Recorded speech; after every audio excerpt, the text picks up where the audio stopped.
welcome to Buzz Talk Live. Writer, director, producer Natalie Rodriguez joins us tonight. She's an award-winning director for the independent film The Extraordinary Ordinary. She is also a screenwriter and has had films featured and placed in the final rounds of several top film festivals throughout California. Natalie is also a mental health and anti-violence trauma advocate based in Los Angeles. As busy as she is in her role as filmmaker and advocate, she's also a brand ambassador for the Jenziano Designs, a Texas-based clothing company that's mission is to create products that makes girls feel representative of who they are and refuse to live by society norms. So get ready to chat and welcome Natalie to Buzz Talk Live. How you doing, Natalie? Hey, how are you? Thank you Good. for having me. Welcome to Buzz Talk Live. Yay, I'm excited. I know it's been a busy day, but I was looking forward to this chat all day. You're such an awesome person to talk with. Oh, thank you very much. Thank you. Same here. Yeah. And I tell you, you're from California. You want to tell people where exactly are you remoting from tonight? Yeah, so I'm remoting tonight from a city called Altadena. It's by Pasadena, Glendale, Burbank, California, over here in Southern California, for those of you who aren't from California. So It's a little small town, but it's very suburban lifestyle. You know, we have a lot of families here, a lot of children in the neighborhood. Look, Yeah. small towns are great. You know, it's very eclectic and it really welcomes all the visitors and great food, and it's all home. It's great. Yeah, but I agree. I tell you, so you're young, you're an independent director, producer. You're in the world of indie films, and and you're also a writer. You have a novel out. I do. A book, and we're going to get into all of that. But I want to know is that, with this whole independent, indie, society out there, people that make films like yourself, funding and, that's got to be, it's really got to be tough. And you got to make sure that the subject matter has to fit where people can invest in. I mean, can you shed a little light on that part of the business of indie filmmaking? Yeah, of course. Especially because it's a question or advice I always wanted to get when I first started out making films. But I mean, I think it's nowadays, that's kind of the beauty, that's the pros and cons with being an independent filmmaker is the pro is you get to get up and just tell your story. If you want to be a writer or director, you can just do it. Get up and film with your friends, with your family, with your close colleagues. But the con is, like many other filmmakers, I'm sure they've had similar experience. A lot of the times, a lot of the bigger companies, or big studios that we know, without name dropping so many, but the ones that push out these superhero films or the big ones, yeah, all these action films. That's the con is a lot of those kind of studios that make those kind of big blockbuster films. They want your typical big A-list names. They want you to be famous before even you have the experience. So it's kind of like, it's that circle, right? It's in the industry. It's in order to get the big guys' names attached to you or to get their interest, you have to be famous first. So that's the con side, because you're just that's not realistic. It never made sense to me. I'm sure many other artists, filmmakers can say the same. But I also think, go ahead. Go ahead. No, go ahead. Well, I was going to add on, but that doesn't stop. I think it's at the end of the day, you kind of have to learn how to turn that off. And I think for me, at least what helped over the years was I would get so mad about that kind of situation. So I'd be like, I'm just going to make the next project.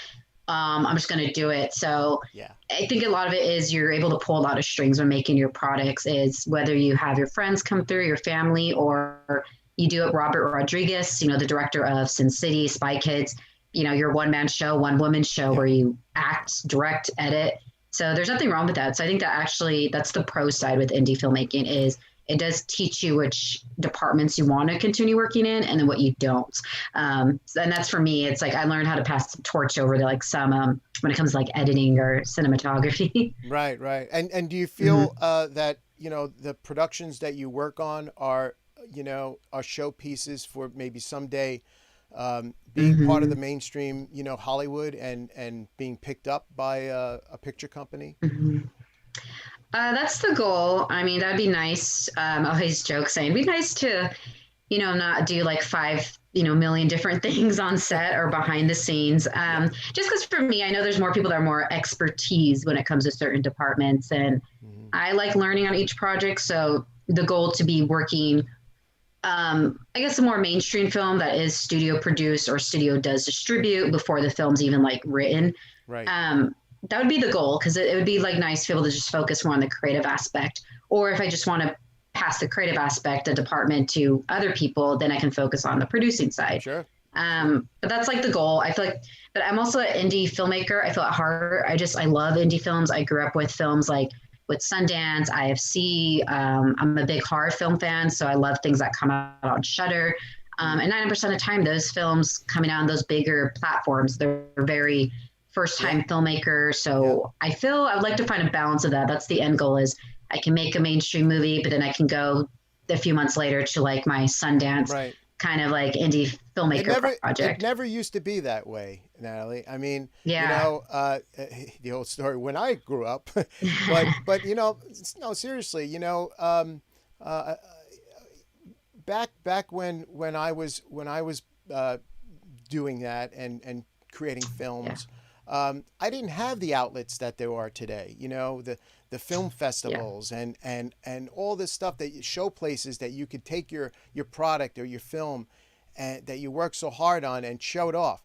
Didn't happen back when I was doing it. And Hmm. if it was for today, forget it. I wouldn't be sitting here talking to you. I tell you that right now. Yeah. But I, no, I mean, but so tell us, how did you get you started? I know you did some internship hmm at a place. So you want to tell us about that?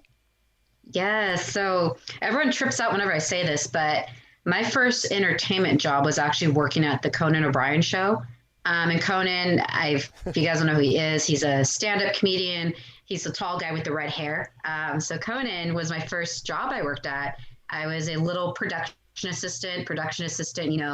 You're running around on the studio lot. The Conan, I believe he still films at the Warner Brother lot. So I was running around the Warner Brother lot doing errands. And then Right. eventually I got shuffled around through different departments. So I helped with like talent casting, research. So Conan, shows like that, he had a big staff. I think he had about like, I want to say it was like 120. It was Oh a big wow. staff. So Wow. Conan, I mean, even though it was like an hour show, it takes a lot of stuff to do to get it taping that day. So I wish I Conan, had that first, staff.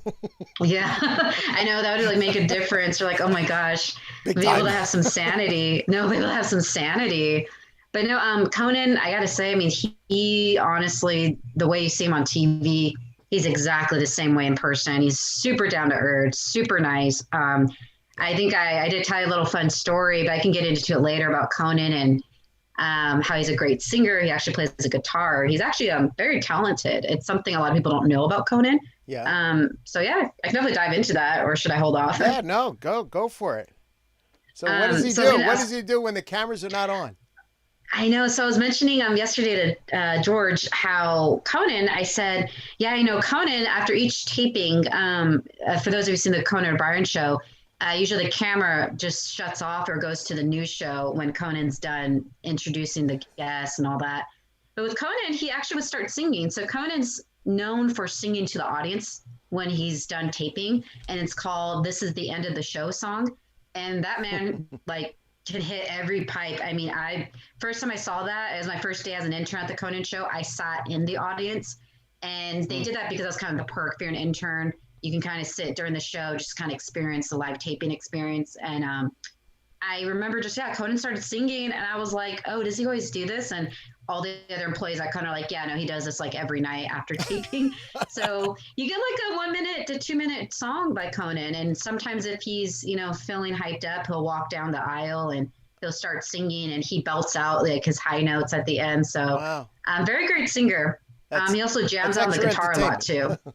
Yeah, but It's no, I extra mean, entertaining. when I first saw it, I thought it was just him I thought he was gonna tell jokes, but he's just Right. like full on, he loves music. I'm actually surprised if he doesn't have an album come out because he's such a talented guitarist and singer. I mean, I'm surprised like NBC Sony hasn't picked up Conan yet as a singer just because he's so talented. I mean, and so cool too. So I mean, Conan, yeah, I mean, I'm so proud to say like I'm an alumni from that and a very cool guy. I mean, he's very super genuine. He likes to joke around with the interns. When I first started as an intern there, on my first day, me and about like 20 other interns that were new, we had just started or had been there for like a week or two. Right. Conan came up to us. He was playing the guitar because it's during rehearsals. So believe it or not, Conan does rehearse before his taping of the actual episode. And Conan said, "Hey, how are you guys?" He's all strumming on the guitar. And then he's like, "Why do you guys look so scared of me?" And then one of the interns said, "Oh, we were told not to talk or look at you." And Conan was like, "Who the hell is scaring my interns? Like, who is telling you guys to tell them not look at me?" And he's like, "Are we paying them enough?" And at the time, Right. interns were just getting copy credit, but times have changed. And I remember Conan made a joke saying, "And they're not getting paid? What the hell?" Like, but he was joking though. But it was Conan's Conan. I mean, he's so. I mean, the way he's How on long did you TV. spend there at the show? How long did you spend there? So I was about there for maybe like 4 to 5 months. I was supposed Oh to be there wow. just for summer. Okay. But I was there for a short time. But I ended up staying a little bit longer, and I requested to because I was having a blast. It felt like a summer camp. Yeah. Yeah. Um, Sure. my other coworkers, most of them were from like all around the world. So there's a lot of people from the East Coast, New York, Hey, Boston. it's a great place to make contacts, and It is. if you don't settle in there, you move on and you gain contacts, and you might reach back to those people later in life. That's how it Yeah, works. You grow the and tree. that's the beauty of it. I mean, that's something else. Most of us keep on touch on Facebook. We have once you're in the Conan Yeah. circle, you get your own Facebook alumni page. So Yeah. it will say like Conan class of 2013, class of 2014, which is cool because we still like keep in touch through the group from time to time. Hey, I got to ask. So you have this production company. It's Hmm. fairly new, right? I mean, Yeah. it's a brand new production company, Hmm. and you knocked it out of the park right off the bat, right? I mean, with the Extraordinary Ordinary film. I did, yeah. And the reason I did that because The Extraordinary Ordinary, it's my first feature as a director, as a writer and producer. And here is the wonderful Madison Bullock, John Posey. They play father daughter in the film. But yeah, no, I formed my company, Extraordinary Pictures, 2017. We had just finished filming actually a short film version of The Extraordinary Ordinary, which you see on the screen right now. Right. And I formed that because at first I was just like, oh, like let me just make a company name.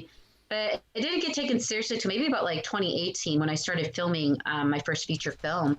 And a lot of that was because of, the good old legal paperwork. We had interns on film, so you had to legally have an LLC, is what they call it, Right. when you Right. register your company with the state of California or wherever you're at.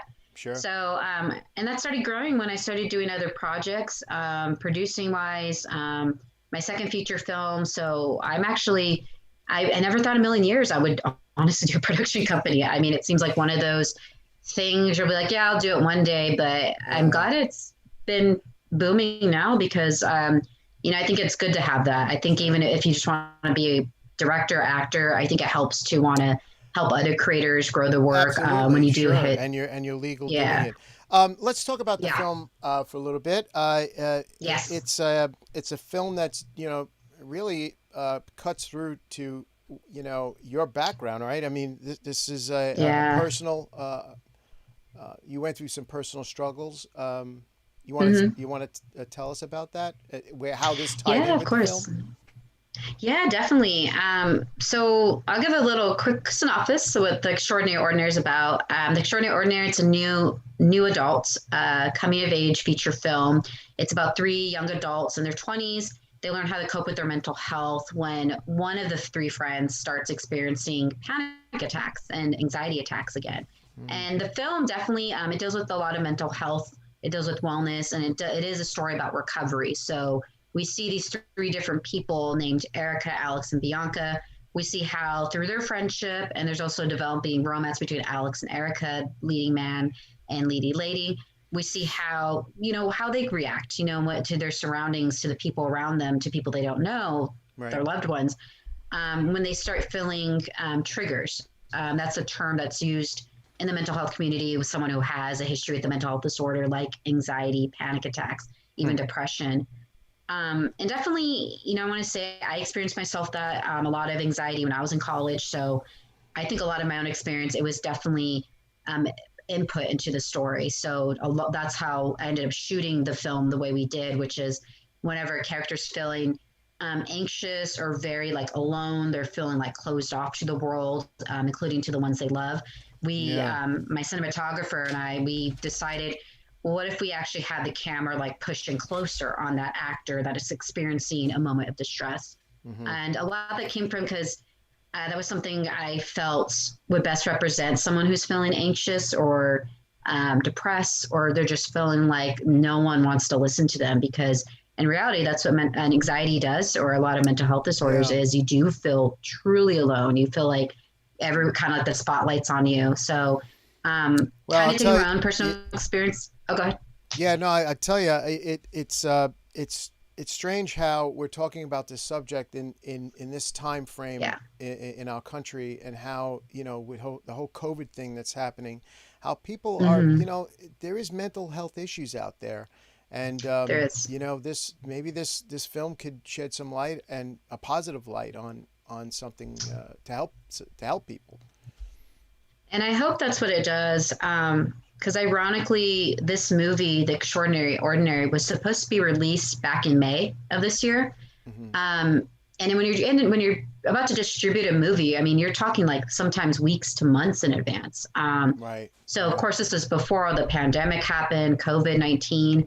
So my biggest fear, I think I might have told you this yesterday, my biggest fear, with the film was if it was too soon to release a film that dealt with anxiety, grief, depression, and a recovery journey. I was afraid that was too soon to release, especially during this time with us being quarantined. If you look online, we see the news. Not at all. People need this information quick. And I think this is a good thing that you did, and that because of your background, and you lived through it. So who's better than you to put this on, and alert people. That's for sure. Yeah. And I'm glad you said that, because we released.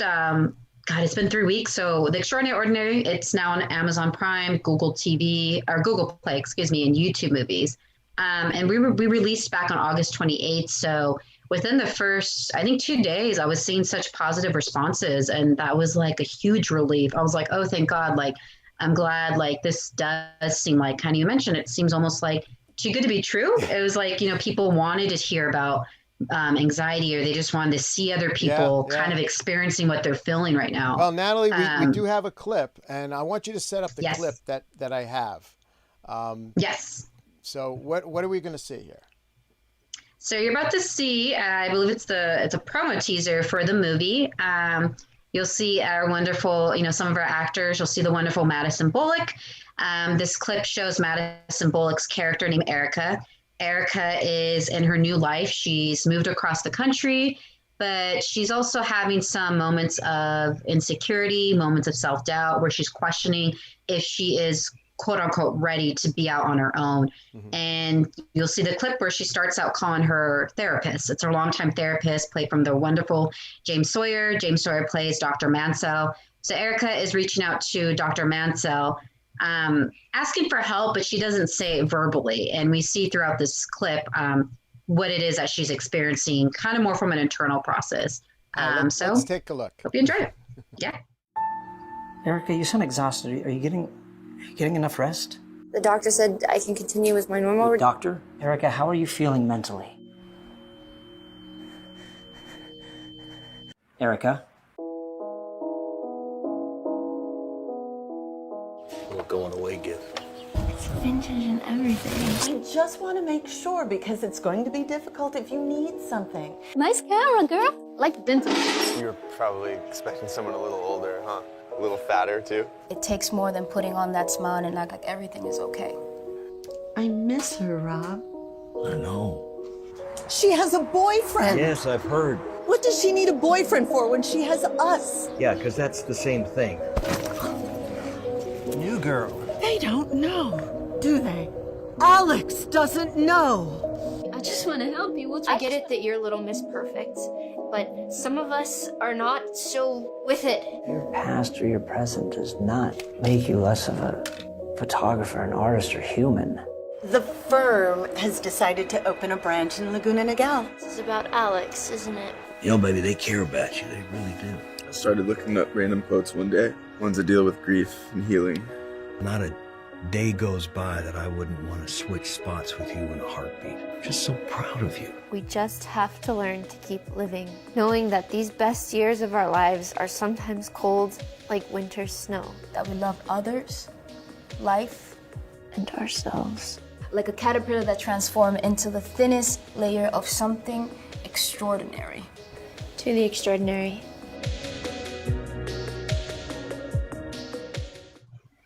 Very nice, very nice. Some fresh faces that we see in that. Yeah. And one in particular, right? Is it Alex, the grandson of Ricardo Monteblanc? Ricardo. Yes. So Alex, the gentleman you saw with the blonde hair, he's reading that beautiful, he's reading a letter to the main character. He is the grandson of Ricardo Montalban.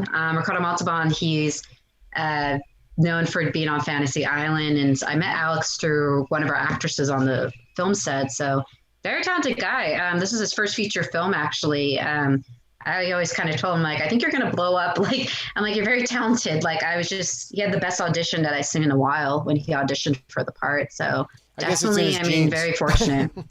Yeah, literally. I know if you have a grandparent that's an actor, I can only imagine you just hear about acting 24/7 and you can't really escape that industry or that world. I mean, Ricardo, he's from old Hollywood, you know, he did Westerns. You know, he has some resume. Oh yeah. That was awesome. You know, Thank you. This show, we do the chats, and you know, we have a chat here or two from earlier in our discussion. So let's see what that's about here. What do you write about? What are you directing or writing now? Some of these were, I think, already answered. Nice. What a wonderful clip. Can't wait to see this. Oh, that was nice. Oh, thank you for that. Yeah, no, that was nice. I appreciate that. So you wrote this book, Elephant. And Yes, I did. tell us about this. It's a story of 4 childhood friends, right? Go on. Yeah, of course. You're like, take it away. Take it away. So Elephant, it's about 4 childhood best friends. They live in Wisconsin, and they discover multiple family secrets the summer before starting their freshman year of high school. And the story follows this 14-year-old teenage boy. His name is Matt Smith. Full name is Matthew Smith. And it's through these multiple secrets, Maddie learns a lot of quote unquote elephant in the room topics about his family that deals with addiction, that deals with the true whereabouts of his parents. Maddie doesn't have his guardian. Maddie's guardian is his grandmother, who's a 76-year-old lady. His grandmother never wants to talk about what happened to his mom. His dad, and grandpa had passed away when he was a baby. So his grandma never wants to tell him stories about the grandparent, about the grandpa, about the dad, about the mom. And Maddie goes through in his 14 years of life, he's always been questioning about the whereabouts of his family, the family history. And it's through this, this summer, he discovers all of that after he's injured on the night of his 14th birthday. So the book does dive into, there's a lot of family drama elements. So if you're a fan of, films like, I think of August of Sage Rush, I'm thinking of like films like that or dinner table film scenes. I think you'll definitely enjoy this book. This book is very focused on a lot of like social themes that aren't addressed in a lot of households, like addiction or like mental health or like, any family subject that a lot of relatives want to talk about. I And the book does get into. I have a clip. I have a book clip. Yes, you do. And this is the trailer for Elephant. Let's check it out.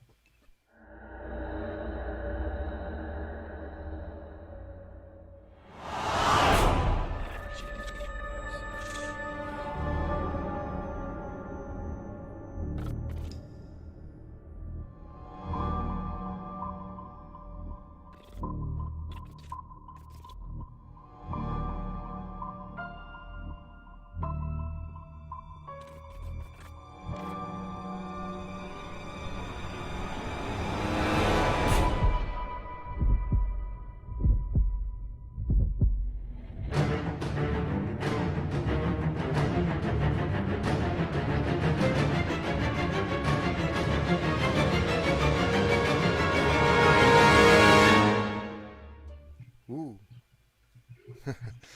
I tell you, trailer for books now. That's great. Yeah, that's wonderful. But how did you come up with this concept? Is this did you pigtail off of? Did this come after Extraordinary Ordinary? Is this something before? Oh, way before. Way before. Way before. Yeah. So Elephant, kind of like, I'm like, to try to sum it up, it's one of those books stories I wrote. It came from a 5th grade school project. When I was a 5th grader, the school, shout out to Quill Summit Elementary in Diamond Bar, the entire school had to write a book and to make it look like a book. So it was like half English mixed with like arts and crafts. And that's where Elephant was born. So Elephant was originally a children's story. It was like, I think 11, 12 pages. And for the next few years, I would secretly come home and start writing. So I would write on lined pieces of paper when I was growing up.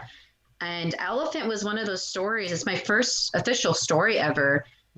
I just always say, you keep thinking about the characters. I was obsessed. I'm like, why do I keep thinking about the story? And even as a kid, I was like, let me go and just edit it. So literally from the time I was about maybe 12 to like, up until I was like, mid-20s, my mid-20s now, I was editing Elephant, always came back to it. Like many other writers, I pitched it to so many agents around the world, so many publishers, and it just was that story. I'm like, I just have to get it out there. I'm just so obsessed with the characters. How did you find your passion for writing? Like early on, and like you said, you were 12 when you started? 11. So that's when the book started for my school project. Yeah. So 5th grade. So you started your passion for writing then, and then it just followed you. I think so. I feel like that's one good way of putting it, because I felt, even looking back now, I'm like, no kid just kind of comes home and like secretly wants to write. Like usually want to go out with your friends. But I think that's what kind of started it. It just was almost like an intuition thing, as cliche as that sounds. I think it was just deep down, I kind of knew I had to just continue that path, even though I had no idea where it was going to lead me. Did you ever experience did you ever experience writer's block?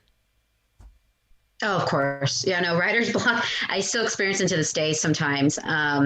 Writer's block, I think the worst I've had it was maybe like 3-4 years ago, where I actually like took 3 months off of writing. I just was like, I want to live like a non-industry life. I want to just like work, in something else for like a minute and kind of like recharge, which I think more people should do sometimes, because I don't know, I know the burnout can happen, and I used to get so like stressed and upset about it. But then now I'm realizing, like, well, no, you're just human. You have to like recharge your battery sometimes. And who's your target audience for your books or your films? I mean, yeah. I definitely think Elephant, and even Extraordinary Ordinary, even though one's a book, one's a movie, I would say I think it starts becoming age appropriate for like ages like 13 to maybe about like 29, 30. Just because even though the book Elephant deals with your 4 main characters are 4, 14-year-old teenagers. They are dealing with like a lot of like adult theme heavy subjects. And that was something my editor had thrown at me. She's like, it's kind of a young adult book, but a crossover with adult commercial. And I'm like, I don't know what that means. And they're like, well, that means you have these young characters experiencing very like R-rated situations. So I feel that's kind of, for me, I was actually kind of happy to hear that because I thought, well, great, because I want like, I want like kids, the age of the characters to read it, but I also would like adults to read it too and see if they can connect or relate. Especially because the book and the movie does deal with heavily on anxiety, deals with panic attacks, depression, and grief, and some type of recovery stage. So I think that's definitely relatable for anyone, especially like the adults. I've had some comments come in about the book and the movie, how a lot of adults could relate to this 14-year-old teenage boy named Maddie. They're like, oh, I remember growing up and having to do something that he did because of the quote unquote elephant in the room. So actually, as dark as that is, I mean, it made me feel, I think as I would say creator, it kind of made me feel like I did my job. It was too, like that's like the coolest experience I think you can experience with anything that goes out there art wise. Satisfaction, absolutely. So you have, I have a couple more here. Sequel. Yes, the sequel. Tell us about sequel. Yes, no, the sequel. It's a wonderful Sean Guzman, Jesse Posey. Jesse Posey is actually the gentleman with the afro and the white shirt. It was actually part of an anthology I did a few years ago. The sequel is about the aftermath of two bros, best friends. They wake up after a Halloween party, and they're also learning how to cope with their own personal relationships. One of them is experiencing a breakup. He's having a lot of self-doubt. And the fun thing about this film, the sequel, is it was my second film that I did where I had male characters as the lead. So that was new for me, and that was like my third comedy film. So I tend to do a lot more drama films, but comedy, it's a complete like 180 from dramas. It's very tough, technical. Huh? Comedy is tough. Comedy is actually harder. I think comedies are harder to do because it's all about timing. 99% of the time on set, even I think director Judd Apatow says this, the one of 40-Year-Old Virgin. He did, I'm thinking what else? This is 40. He says comedy is harder too because you let your actors play. So like, to me, I love that directing wise, like where actors go off book, meaning they don't use the lines from the script or they add in like their own wording. Because that's what makes it more real and I think authentic to watch, because I think with comedy, naturally, your actors want to do that. Just because they get so into the character. And I think you want that because if they get so much into the character, it means they're having a blast or they're just like, they don't know what's reality in the film. So I got a clip from a sequel. Do you want to set that up for us? Yes. So here's a little short clip from the sequel. Sequel's now available on YouTube. It's on my YouTube channel, Extraordinary Pictures. And this is actually, just to inform everyone, the sequel is actually the sequel to a first movie called The D. So if you're into some comedy films, you love the ensemble pieces like American Pie, Road Trip, a lot of 90s movies that deal with like the big cast. I hope you like this one because definitely we used those films as reference when we were shooting it. Yeah, let's take a look. Yeah, templates.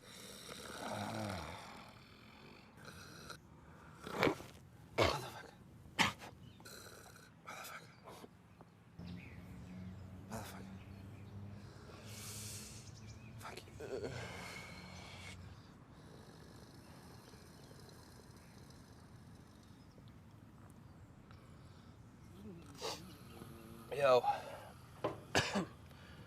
Oi! Yeah. Oh.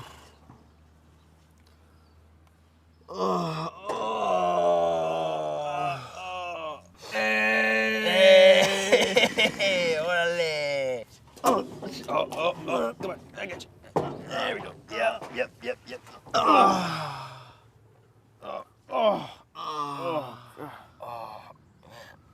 Some party. Yeah, some party, huh? Holy shit. I don't think they liked us very much.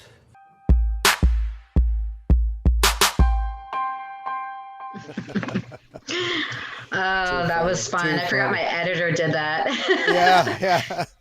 Nah, that's so great. That was, I think we had that come out around Thanksgiving, like 2018, something like that. I'm trying to remember the year. Yeah, but if you love comedies, I mean, I had a blast making that. Comedies, I would love to do more comedies as a filmmaker. I just think it's I think because there you realize how much like people like want to let loose and like try new things as actors or even like behind the crew, you know, a lot of them, that's kind of like their way of like releasing stress is they're, you know, doing this like absurd or like, you know, storylines are so like extreme, but it's so much fun. I mean, definitely if filmmakers should give comedy a try and see if it's for them because I love it. I mean, I thought it was a blast to make those. I can just imagine if you're doing comedy on a set and you're not getting any audience reaction, you know, you got the crew. The crew's hysterical. They're crying. Yeah. But you don't know how it's gonna, you know, pass through that into somebody that's, you know, maybe don't find you funny. You know. No, and that's one good way. That's why comedy is very tough. You know, you just. I don't know. It's. I won't do comedy. When I think with comedy, you know, it's interesting. Cause I always wonder how they filmed like those films back in the day, like American Pie or I think of like any of the like Hangover, cause it looks easy to do, but I always hear cause before we filmed the sequel and the D, those two short films, I was like trying to find every interview from like directors like Judd Apatow, Todd Phillips, you know, that did Hangover, The 40-Year-Old Virgin. And they've always said, that it feels like technical because it's almost it feels like you're choreographing because it's all about the timing with the actors when they say something funny or if they're doing something, you know, physical, it's all about the timing. I mean, so you know, I had to agree. Yeah, some of the great comedians, you know, the Eddie Murphys and just great comedians that went from stand up into Robin Williams, you know, God rest his soul. I mean, he was amazing, award winner, you know, drama and comedy. You know, he hit it from both ends. Fantastic. I don't know. These guys are blessed, man. How they do it is incredible. They really are. So now we get. Well, let me ask you this. What director inspires you? Oh, the one that's coming to my mind lately, I really love Sofia Coppola's work. I just rewatched one of her films called The Bling Ring. And Sofia Coppola, she's, you know, the daughter of the great, you know, Francis Ford Coppola. He did The Godfather, the trilogies. Sofia, I just think she's so great.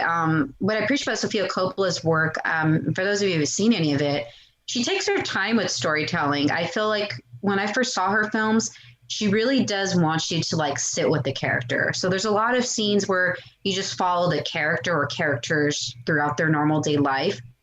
But I love that. I mean, because to me, it's like that's her trademark is she wants you to like sit with them because that's just her way of building their story or to show if they're lonely or to represent something. So, and she also does a lot of teen young adult films like The Virgin Suicides, The Bling Ring. And I mean, I love The Bling Ring. I rewatched it and she has an eye for like what I just feel like she knows what she wants. And I feel what's great is she breaks the industry rule. So you hear that typical, you know, don't do this, don't do that on set or in a screenplay. And I feel like Sophia just goes in saying, yeah, I don't care. This is my film. I'm going to do whatever the hell I want. Well, she was coached very well. You know, yes, I must say she was coached. So now I have this other clip. I was like, okay, we'll show Code Red. Now, yes, it's not for the, you know, it's certain audience, but it deals with a personal issue that young girls go through. Yes. Do you want to set this up? Of course. So Code Red, it's a movie I did a few years ago. The girls are so cute. That's Samantha Camp, Mia L. Bayar. It's such talented, well, now they're teenagers. But Code Red's a story about a girl. She's learning how to deal with the aftermath of a family tragedy, as well as getting her period for the first time. So this film follows the two girls, Sam and Tiffany, they're best friends. They're home one day when Sam, our leading lady, gets her period for the first time. She doesn't want to ask anyone for help. So Tiffany, her best friend, decides, well, let's go to the liquor store, go to the nearest, you know, mini mart, whatever, go to the nearest, you know, drugstore, and let's just go, you know, pick up a package of pads, you know, stuff that girls or women need for their period. But instead, the girls don't have no money. So I'll leave it there because we can only, I don't want to give too much away the story, but that's kind of the driving vehicle. I do have a very short clip of the two actors, and they're great. They're so young and they're so raw. And check it out. Tiffany, we need to call your mom or sister. Yeah, negative. It's an emergency. We don't have any money to go buy anything. You're not supposed to be here. What? Remember when I was making faces behind Miss Soto's back in class the other day? Well, the school kind of called my parents and I'm... Grounded. Figures. No! What? Don't sit there. Not with all that going on in your downstairs. You'll leak. I'm not going to leak. I'm wearing a roll of toilet paper in my underwear. Ew, why would you do that? Health class, you dummy. Yeah, they're so some cute. some of the words that they use to describe what's going on down there. You know. Yeah, and the fun fact. I mean, they're so talented. It was my first time working with children actors, and that was my second short film returning to directing, like 5-6 years ago. So I was nervous. I mean, that was like a first. Like a bigger project. And, I thought the girls were great. I mean, the girls were so professional. I mean, I was amazed just how well behaved they were. They were so, so sweet. I just felt, Mia El Bayar, I mean, she was just like this on audition when we did a chemistry read, what they call when you do a chemistry read between, especially your two lead actors. Right. I remember Samantha, the girl with the red hair, she kept laughing at Mia because Mia would just say like the most absurd things sometimes, but it worked. I was like, she is the character. So did they have commercial background? Did they have any commercial background? It did. So the girls, Mia and Samantha, they had commercial background. They were also went to the same school. It was called the Performers Academy over there in, I think it's Lake Forest. So they're from Orange County. And yeah, I had I had a friend's friend recommend the girls to me. And when they came in the read, I was just so amazed how being so young, because Mia was only 9 when we filmed, the girl with the brunette hair. And Samantha, I think, was only 11 with the red hair. So for them to just pick up a piece of paper and just read it, like, it's just, I was just so impressed. Like, what goes through your mind to capture kind of like that scenario? That's crazy. How many takes did they do? I mean, it was like probably 1 or 2, right? I know we did. They were a lot of one takers. But I think a lot of times we do like 3 to 4 takes. I think the most we did was 4. And a lot of that was for technical reasons. Sometimes it was timing with the camera or sometimes you'd want to go a different way. So that's the only time, honestly, I remember us like doing multiple takes was more of a technical choice. Never had to do with like their acting or anyone's performances. Yeah. If they got the sound right and everything. Yes, the sound. Airplanes going by. That's never fun when you have airplanes flying over an actor as they're talking. With an indie film, it's very short crew. You're working with a few people. Yes. It's not big. I mean, maybe you have a makeup person. Maybe. I don't know. Sometimes. Yeah. Did we do your own makeup? I think they did their own makeup, but they had their moms on set. So the girls' moms stayed on set the entire day. Yeah. I actually preferred if they did too, because I learned a lot about the legal side with child actors. If they're too young, they have to have, schooling on set or their legal guardians on set too. And sorry, that's my cat. He is now like ruining stuff. He wants to be on shot. Hey, what's his name there? He's got to get Well, I guess this is a fun fact. So with the book Elephant, Maddie, the cat, he's actually named after my book character, Maddie from Elephant. So there it is. That's behind the scenes. Lurking behind the scenes. Okay. Working behind the scenes. He wanted his shout out. Maybe that's why he jumped on camera. So, what kind of budgets do you work with these films? I know that they're indie films, but there is a budget. Is it? Yes, there's always a budget. So for each project, it's varied. I think especially, the good old, I know they always say never to do this as a filmmaker, but I was someone that I think that's kind of the attitude you have to have. It's, being open to going over budget. So each project, I think I went over budget by like a few $100. Which, a lot of people aren't like fond of, but I think it happens when, you have to like invest more money into the project for certain reasons. So with the shorts, I think the highest paying short I did, fun fact, was for the sequel.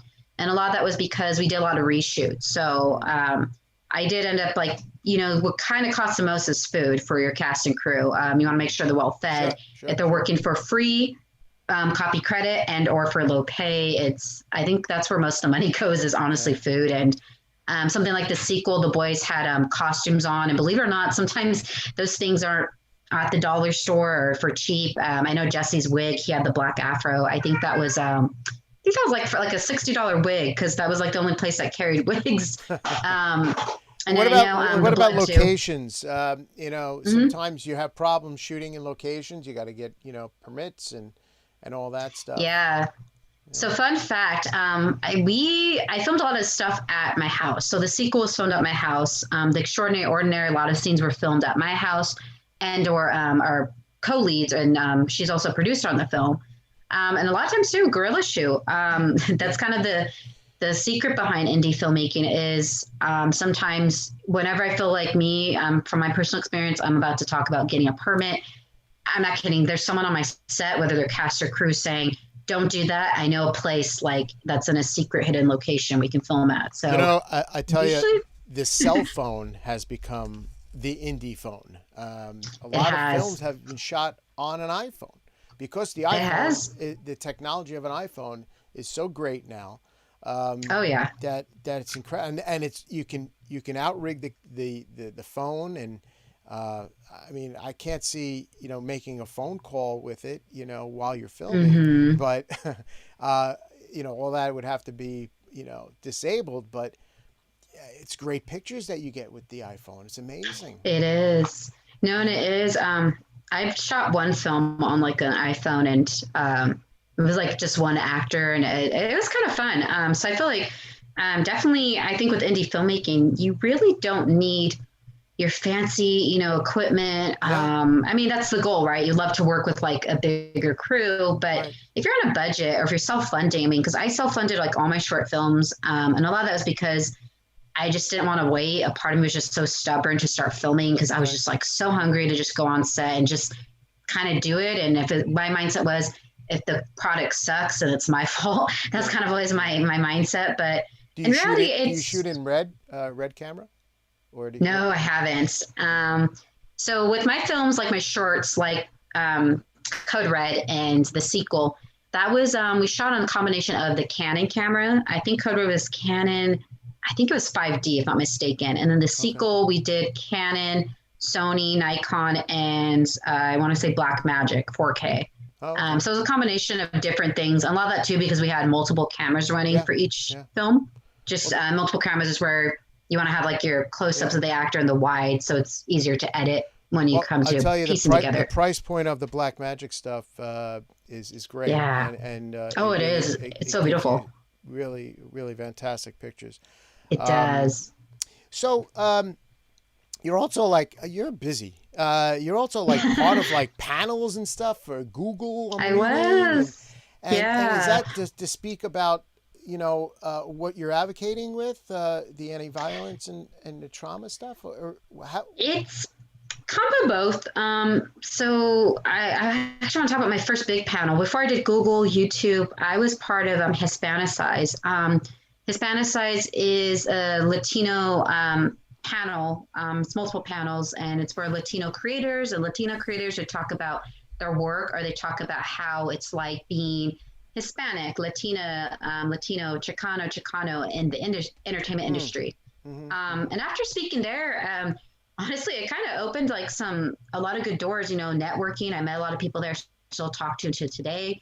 And that's kind of like how it goes when you speak at panels, is if people like what you're saying, or even if they don't like what you're saying, I feel like they'll want to approach you and talk to you. And that's how I got the Google, I was referred to the woman that's putting it together. So it was a combination of both, talking about both my experience working in industry as both a woman, as a Latina, or as someone as first generation who's, I don't have family and friends that that does entertainment work. So it's talking about a combo of both. And then sometimes I'd bring up a lot of the mental health advocacy work, the anti-trauma advocacy work, if it had to do with a lot of like the projects that being covered in. Yeah. So I've been fortunate. I mean, they were great. I had a blast, and panels. I definitely recommend people checking them out, even if it's virtual right now.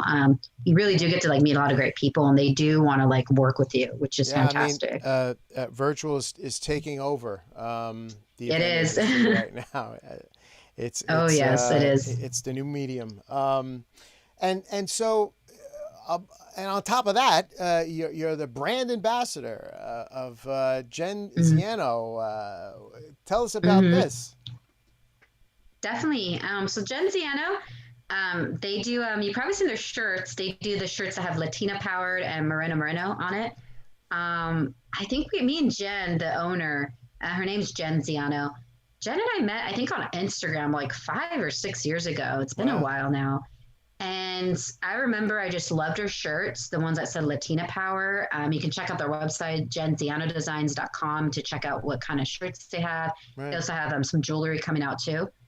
But Jen, one day she reached out to me. She said, oh, I think she asked, like, would you ever feature one of our shirts in your films? And I actually did. So I featured 2 of the Jenziano designs in 2 films. One was being the sequel, and one was being the Extraordinary Ordinary. So that ended up getting her to ask me to be an ambassador. And as an ambassador, you just take, you buy a shirt, you take photos, you kind of promote the company, which is great because every dollar does go through, I want to say, I think it's the DACA. They've been donating every dollar per sale goes to DACA, goes to the ACLU. Mm-hmm. So they do a lot of good cause from it. And, why not support small businesses right now too, especially because a lot of these small businesses, they are really, really like investing in like some good nonprofit groups or wanting to help out, contribute with what's going on in the world. For young kids, right? Young girls. Yes. Young girls of any age. Yeah. They just come out with their toddler shirts. So if you have an infant, a toddler, they have some shirts there too. Definitely, it's very female empowerment. That's why I love it.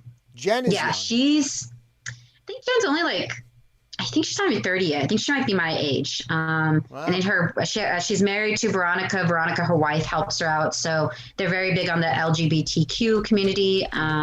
If you read about their story, it's on their website at jenziano.com. It's such an inspiring story they have. So they've been featured, I think, in Forbes. I'm thinking Latina magazine. They've been featured everywhere. And if you Google, actually, you guys should Google this, Gina Rodriguez Latina Power. That shirt that Gina Rodriguez wore like a few years ago blew up their website. I think that's how they got social famous, because of that. Very cool. Check it out. They're very cool shirts. I've been meaning to buy more stuff too from them. What's your goals now for, moving on? I mean, obviously, we're in what we're in right now. And are you working on anything new that you can tease or? Yeah, I definitely can. Definitely right now, I had to delay a short film. It was going to be a horror film because of COVID-19, which is sad. But, I'm also like, but I'd rather be safe than sorry. I know a lot of my cast who are part of this project. It's called Inner Child.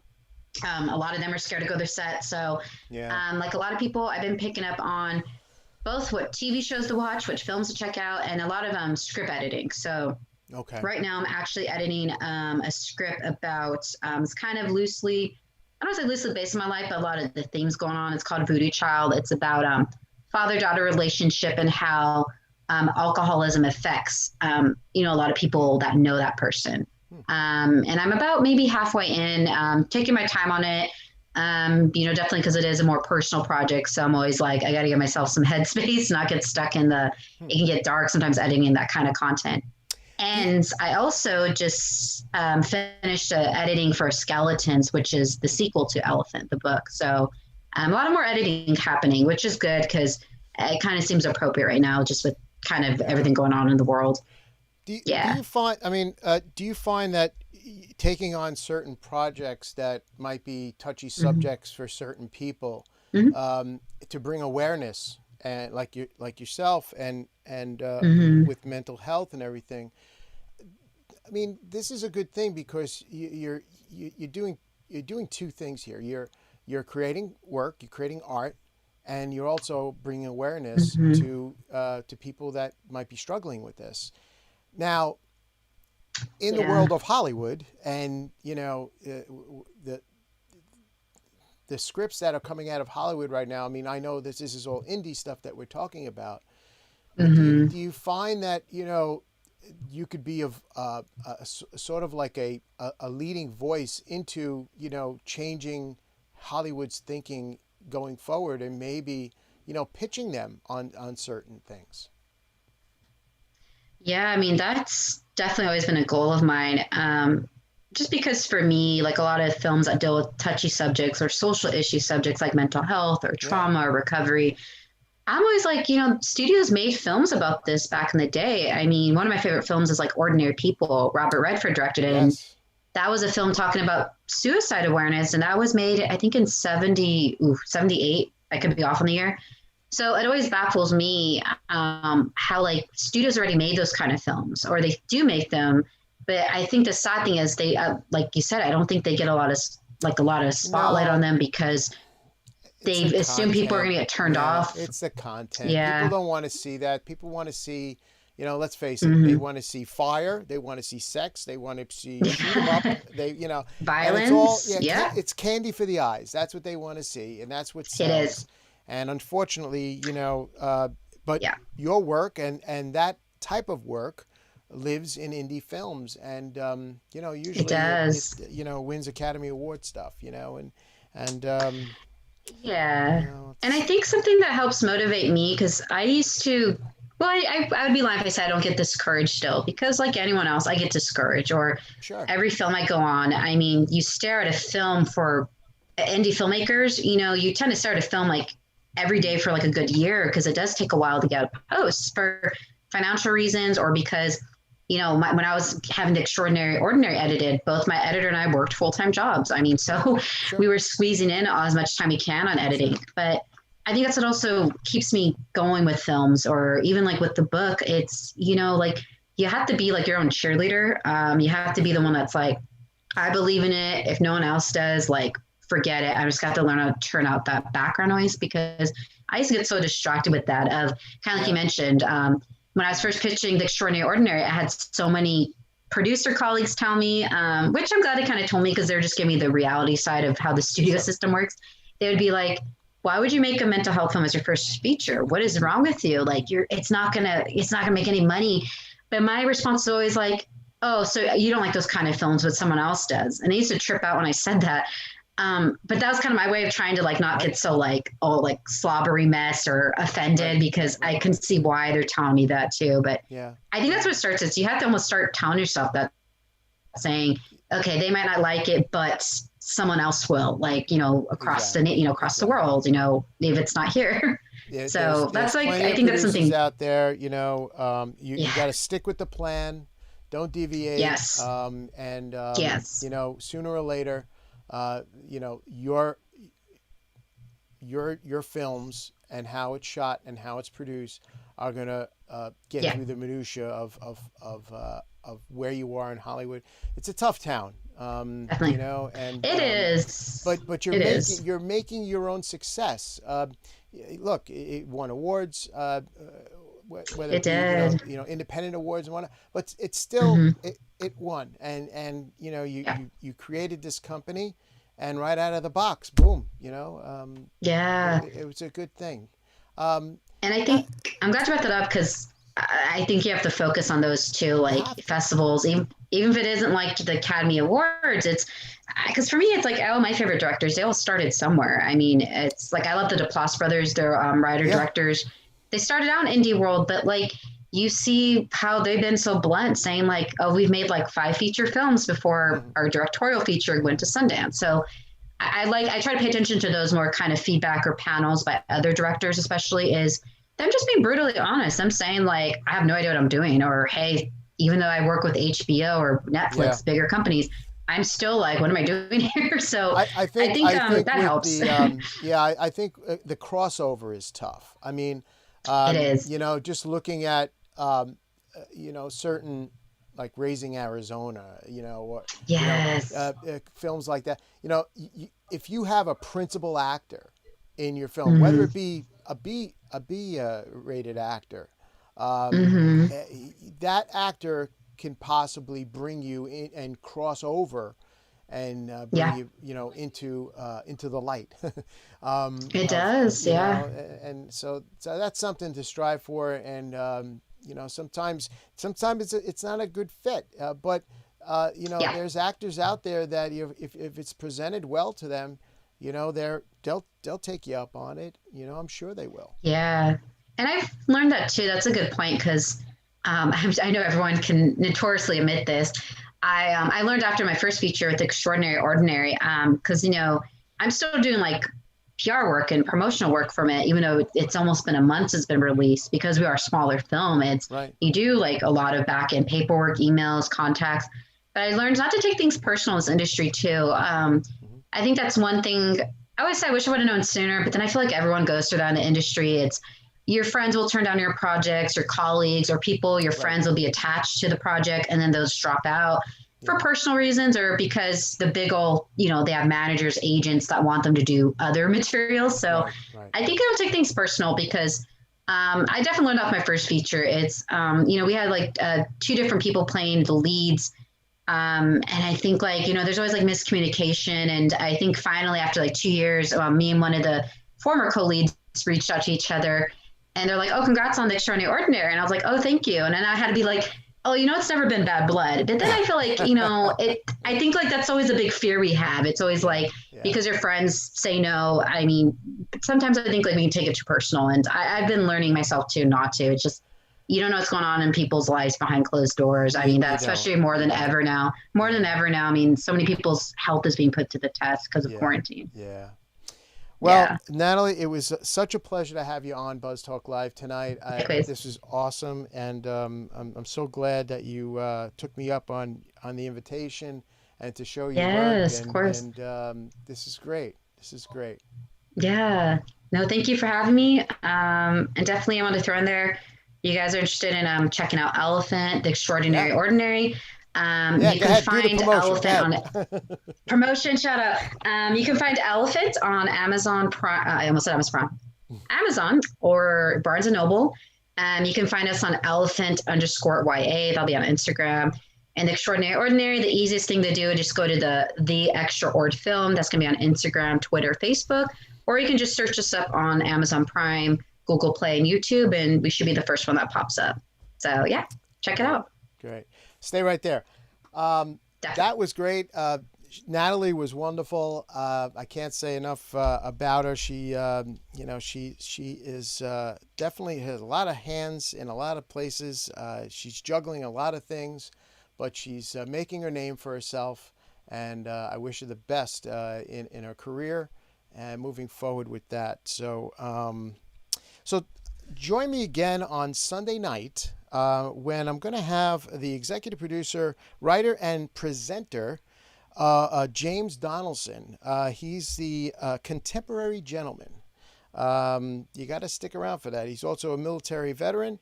So he has some interesting things to say on that show on Sunday night. So stay tuned. That's all for tonight. You can find me on all the social media out there at Buzz Talk Live. If you think that you're a fit for this show, more than happy to interview you. So look me up on social, get in touch with me, and we'll fit you in on an open night. So that's all for tonight. Thanks again for tuning in, and good night, America.